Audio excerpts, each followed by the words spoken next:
to actually ink the folder and make the design as an impression. So this is with the manual machine, and this is with the Empress, because it is a major powerhouse of a machine. And that, my friends, is why I bought an Empress, because I didn't just want to be able to have an easier time with die cutting, I also wanted to be able to do letterpressing. I had bought a while back some letterpress folders from Anna Griffin, and I just was not happy with the results I was getting on the Cricut Cuttlebug. As you can see, mine are very similar to hers. I wonder if I add a little extra light, if that... Ooh, right. Will that help? You can kind of see. Okay, but the problem I found was that even with the Empress, this is the results I was getting. Not that much difference. Even my better ones were not great. Okay, I tried different materials. Like, for example, this is cardstock. This is like a glossy paper, and I even used different inks. I used a dye ink instead of this one over here is a pigment ink, and this was a dye ink, and it didn't seem to be making a difference. And I used dye ink in both of these cases, and I used a brayer, and I made sure it was, you know, how they instruct on YouTube. They just say make sure this is completely coated, and make sure that the folder is completely and evenly coated, and it was. But this is I got this desperate. I got out my expensive letterpress paper that I had bought on HSN from Anna Griffin, and I tried to see if that made a difference. I tried dabbing it on the folder, and then I tried brayering it onto it, and as you can see, it still didn't make that much of a difference. And this is like the best quality paper that you could possibly use. I even tried a different colored cardstock to see if maybe it was the white cardstock that was causing a problem. Really nothing. This was the best one that I was able to get. And as you can see, it still looks splotchy. It just looks like I put more pressure on my Cuttlebug.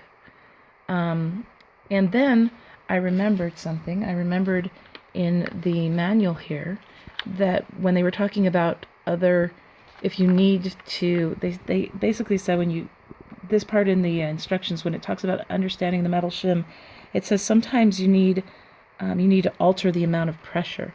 And this is specifically for like dies that are not hers.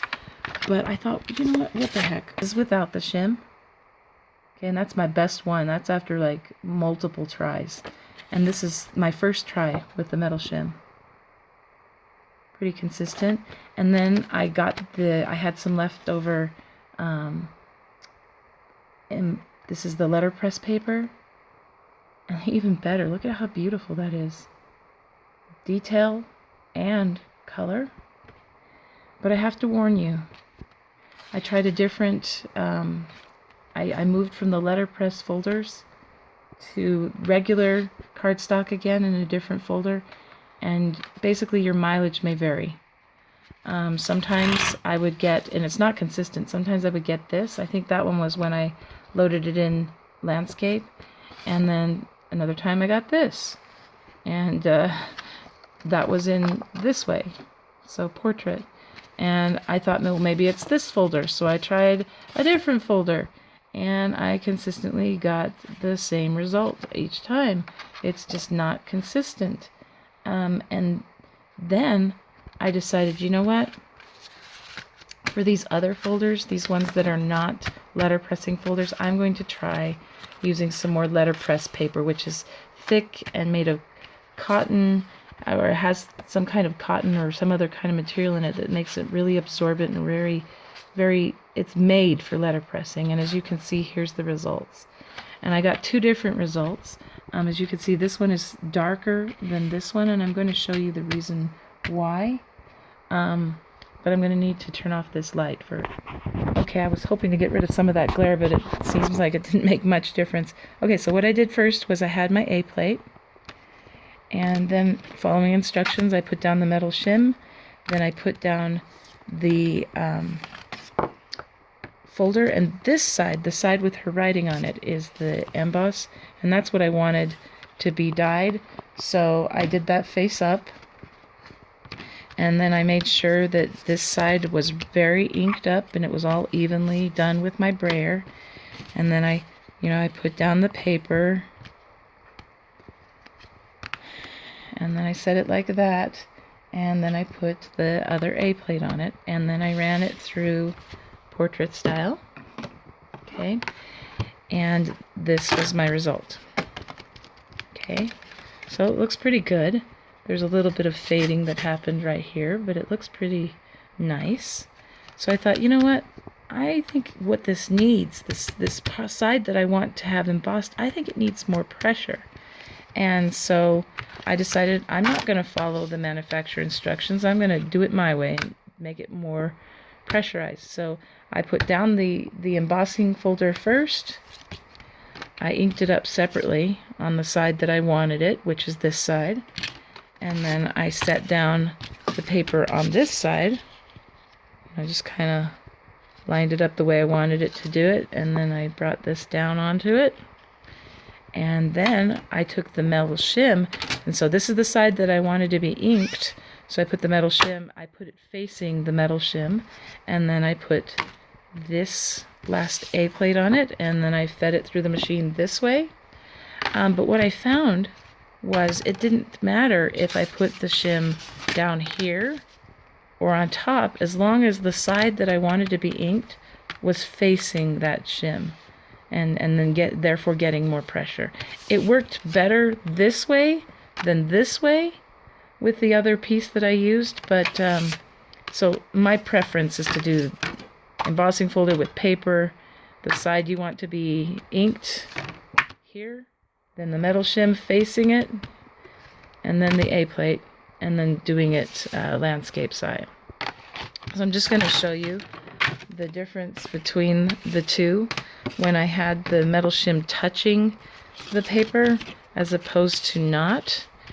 So they're both really good, but look at how much darker this one is. And on both ends where it faded out more, it's still consistently more dark with the one where the metal shim was touching that paper. Can you see this is light and that's dark? I wonder if I turn on the light, just if it'll make a difference.